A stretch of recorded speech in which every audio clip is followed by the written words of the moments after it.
What if I told you one of the most brilliant military deceptions of World War II was pulled off not by soldiers but by artists? Imagine an army taking on Hitler's war machine with weapons made of rubber, speakers, and pure, unadulterated creativity. This is the unbelievable, true story of the Ghost Army. I know, it sounds completely nuts, right? How on earth could an army of inflatable tanks and sound effects actually make a difference on a real battlefield? Well, that's the incredible story we're going to unpack right now. It's one for the history books. So who were these guys? Officially, they were called the 23rd Headquarters Special Troops. Unofficially, everyone called them the Ghost Army. And the U.S. Army didn't recruit them from West Point. They went to art schools, ad agencies, and sound studios. They were looking for guys whose best weapon was their imagination. All right, so to get what they did, you got to understand the problem they were trying to solve. In Europe, the Allied front line was miles and miles long. If you left just one little gap, the enemy could pour right through, and that would be a disaster. The Ghost Army was created to be the ultimate plug, a phantom menace that could pop up anywhere to make the Germans see a threat that just wasn't there. You should really think of their missions as high-stakes theater. They had a playbook, a 5-act performance. Act 1, show up in total secrecy. Act 2, pretend to be a massive 30,000-man division. Act 3, make so much noise that you draw all the enemy's attention. Act 4, let the real Allied units sneak off and attack somewhere else. And the grand finale, vanished into thin air before anyone realizes they've been duped. So how do you actually pull that off? I mean, you can't just show up and hope for the best. They needed a whole bag of tricks, a complete arsenal of illusion that was custom-built for the battlefield. And their whole strategy was this brilliant three-pronged attack on the enemy's senses. It all boiled down to 3 layers of pure trickery, each one designed to fool the Germans in a different way. First, there was the visual deception, their incredible inflatable armory. Then, there was the sonic layer, a whole symphony of war. And finally, the radio mirage, to fool the spies who were listening in. Okay, just look at this for a second. It's absolutely wild. On the left, you've got a real 30-ton Sherman tank. On the right, you've got their version, a 90-pound inflatable decoy. Let that sink in. Its biggest threat wasn't an anti-tank shell, it was a strong gust of wind. And they didn't just blow them up. They'd paint them to look beat up and dirty, just to sell the illusion. And this quote shows you just how risky the whole thing was. There's this story about some local French farmers who saw 4 American soldiers just casually pick up a tank and turn it around. Can you even imagine seeing that? It just goes to show you how thin the line was between pulling off the trick and having the whole thing blow up in their faces. So they had the look down, but an army is incredibly loud, right? That brings us to the second layer, sound. The Ghost Army rolled in with these huge 500-pound speakers on the back of their trucks and would just blast the sounds of war. We're talking recordings of tanks clanking along, engineers building bridges, the whole shebang, and they were so powerful you could hear it from 15 miles away. It sounded like the real deal.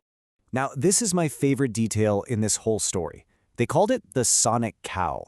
During one of the recording sessions, a random cow wandered past and mooed right into the microphone. They didn't have time to edit it out, so they just left it in. And the craziest part? That tiny, accidental detail made the whole recording seem more authentic to German intelligence. It was the perfect, weird little flaw.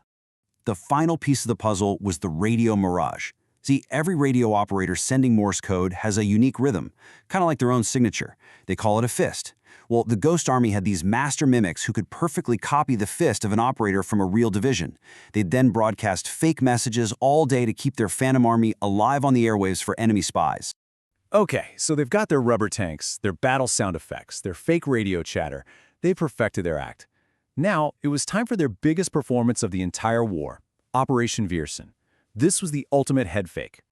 It's March 1945. The Allies have to cross the Rhine River, which is basically Germany's last major line of defense. The stakes could not have been higher. The Ghost Army's mission was simple but huge: convince the entire German army that the attack was coming in one spot, while the real invasion was secretly happening miles down the river. And they went all in. They set up over 600 inflatable tanks, trucks, and cannons. 600! From the air to any German scout plan, it looked like a massive armored division was getting ready to punch right through their lines. And it worked. It worked perfectly. German intelligence saw this massive buildup and reported a force of 30,000 American soldiers getting ready to attack. So what did they do? They moved their best defensive units to go face a bunch of balloons. So, while the Germans were busy staring at inflatable tanks, the real Ninth Army crossed the Rhine somewhere else with way less resistance than they expected. This wasn't just some clever parlor trick. An official commendation after the battle said their deception had likely saved thousands of lives.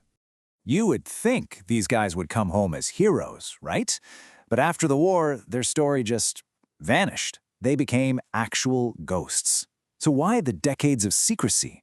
And what's their legacy today? Well, it's pretty surprising.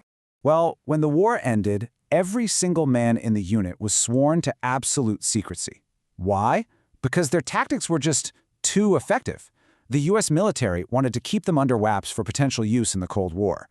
Their stories stayed top secret all the way until 1996, and it wasn't until 2022 that they finally got the Congressional Gold Medal they deserved.